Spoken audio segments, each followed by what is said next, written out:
This is Arts Alive. I'm Lynda Philippi.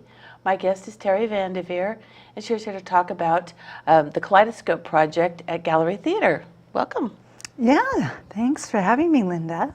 Thanks for being here. The last time I saw you, we were at your fabulous Rushing River retreat over in Idana. Yes, about 4 miles above Detroit Lake, Oh right my gosh. on the river. I'm still dreaming of that place and how fabulous it is. Well, thank you. Yeah. I'm hoping that pretty soon we're going to have some small dinner theater up there in a very unique little place so people can come up and enjoy that. But what's nice right now is Kaleidoscope.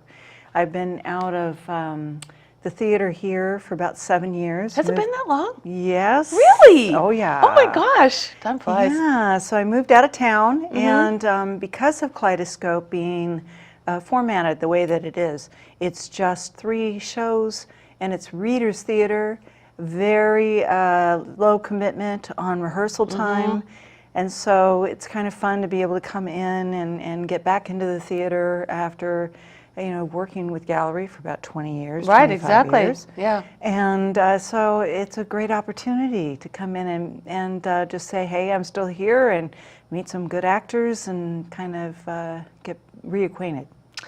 And you're going to be directing the second weekend. The second weekend. August 8th, 9th, and 10th. That's correct. Perfect. Tell us about your show. It's called A Killer Story. It's written by Dan Harder, and we were fortunate enough, about 10 years ago, Dan had a short stay here in McMinnville, and I got a chance to meet him. He at that time had been, I guess they had lived in New York and then San Francisco, moved here for a short respite, an incredible playwright. Get out of town. I know. And we happened to put on a show called Trying Angles that he had written at the time. And then he moved back to San Francisco, and he's been writing ever since. And this is his newest baby, A Killer Story. It's already been produced in San Francisco. Oh, okay. And he's looking at some rewrites. So he's done some changes to the script, and we're really excited that he's given it to us so he can see how it's reading, how it's running. And he is actually flying up, and he's going to be here to talk about the show on the opening night of Friday. Okay. On the 8th. So is that kind of like a talk back or more like just pre-show? It can be either. People can hang around afterwards and talk to, a real professional playwright about how he goes about his process. They can talk to him prior. We're going to do a little kind of reception for him. Oh, nice. And the show it's a murder mystery. It's a noir. It's got great score behind it. We have a terrific pianist, this young man named Levi. And so it's kind of this 1940s gumshoe with a very 2015 storyline. Okay. Because it has to do with brain chips and science. And sign me up. I want a brain chip. I do too, especially if it makes us think faster and do all this, get our stuff done quicker in the day. Exactly. Yeah. Okay. Wow. Yeah. So you've assembled a fabulous cast, I'm assuming. I am thrilled. We've got a couple of new people. One of them has just moved here from New York. Oh. Has never done a show, and he's got this lovely New York accent already, and he just read so well for the part of Rick, the private detective, Private Dick. And then we've got this new gal who has come from Alaska, who is a dancer and actress and singer.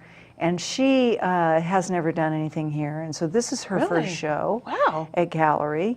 And then we have a young man that went to college at Linfield, so he hasn't been here for very long. He's just graduated from Linfield, so we'll get a chance to see him play the scientist, which he's fantastic in the part. Oh, great. I know. I'm just feeling very blessed about this great cast we have. It's kind of fun for you too because you've been away for quite a while to come in with some fresh people and like just the whole fresh energy thing. I like that. Yeah, I do too. Yeah. Yeah. And it just seems that the cast is really melding well. Of course, every time I read a script, I'm a set designer. I have these big ideas of what I want to do for the set.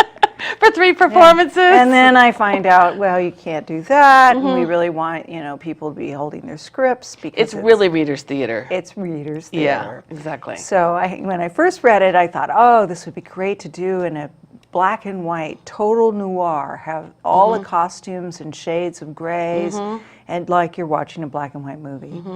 And then I couldn't get the costuming, and then it's funny because, you know, this is looked at as kind of a way to get your feet wet.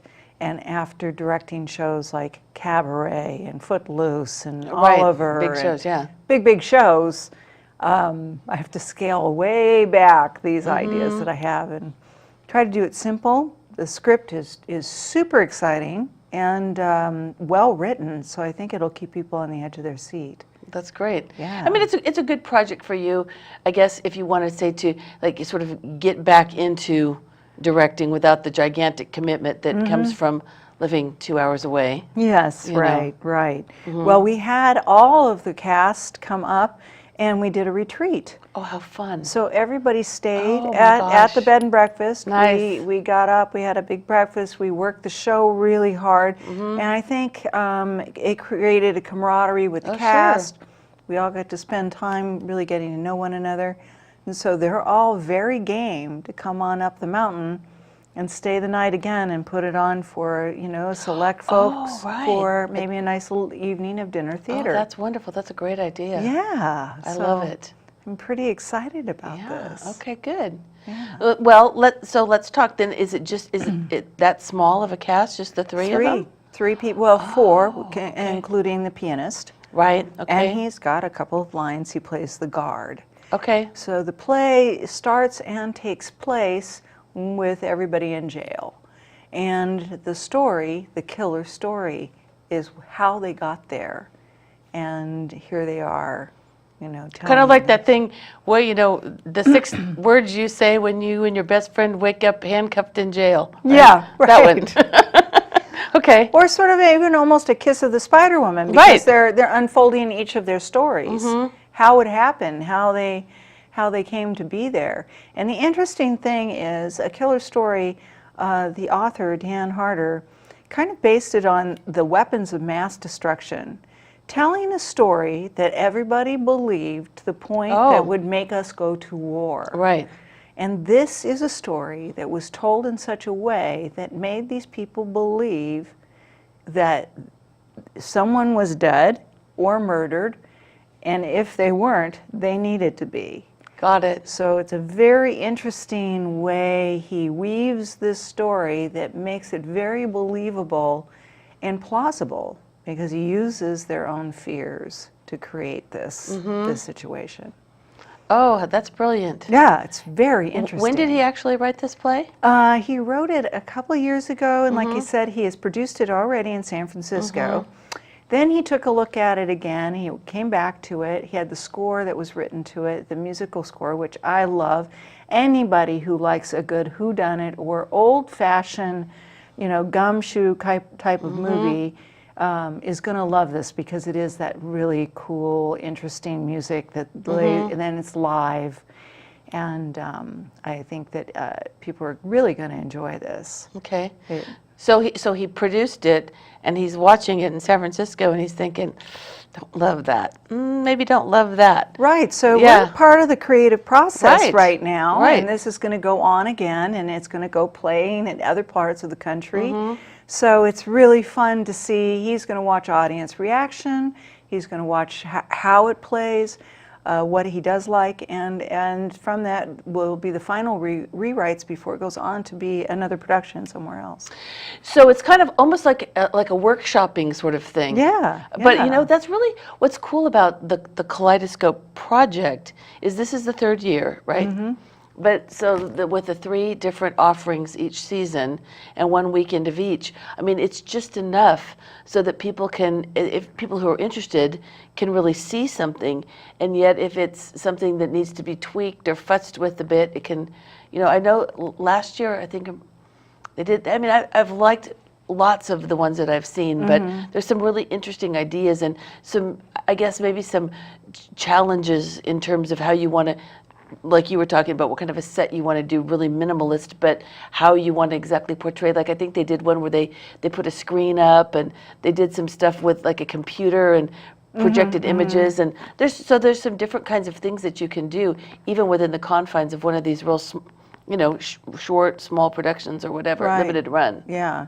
Well, what I think that is so exciting about it, and I'm hoping that people that have never done theater, have never been in theater, come and take a look at this. If you're new in town and you haven't been over to Gallery, come over, take a look at it. If you ever thought you wanted to get your toe in there, if you ever wanted to try to audition, maybe you've heard it's clicky over there, or maybe you've heard that it's hard to get in or something, this is the venue to do it. Sure. This is the venue to get in and really meet the directors and really meet people that are doing the set and the sounds. And if you want to come over, it's a small commitment to say, okay, is this something I want to do? And it's going to be a good experience, I think, for everybody involved. So, on a personal level, have you been missing theater? Terribly. Yes. I know you've got a lot of other Terribly. things going on, really, really busy life and everything, but it's so much a part of who you are. Yeah, it is. I was lucky enough for 6 years to be working at a company where we built sets for operas for Sarasota Opera in New York, Houston, Los Angeles. Not only did we do operatic sets, but we also created what they call flagship stores for some of the biggest named retailers in the world. So just as I was leaving, we were doing a large store in Las Vegas, several stores in New York, and it's interesting how I went from stage and set designer into working into museum work, but then the museum work started morphing into retail because they want to create an immersive environment, much like theater. I was going to say they want a theatrical experience. Right. So when people come in, they feel like they're part of it. So they're creating their brand, but when they when you walk in, they want you to feel their brand. Who are they? How does that feel? And It's that's Selfridges. That's it. That's Exactly. it. But I'm lucky enough to have left that position after 6 years. Coming back, this was it was just almost right in there when I talked to Carolyn about the Reader's Theater. I was getting ready to make that transition. And the art studio black box that I've been building up on the property so we can do retreats, yoga, dance. It's got mirrors. It's all ready for lighting. It's actually beautiful. It is. It's a beautiful space. And so now this is a nice transition. I'd like to start after this working to see if I can get a small group of actors that would like to be part of a repertory theater to do maybe 4 small shows a year. Oh, that's a great idea. Up at the retreat. I love People it. travel, make it a very elite kind of situation. We can seat 40 people. Sure. And so this is kind of my dream and how I'm getting back into it. I love it. Well, I'm really excited for the production. Looking too. forward also to meeting the playwright, and I really want to thank you for taking time to be with us today because I know you have got a lot going on. Oh, well, thank you so much for having me, and I'm so glad to have your group up and visit us up at the River that House. was lovely. So, well, we'll be seeing you again very soon, I hope. Okay, I hope so too. Thank you, Lynda. Thank you.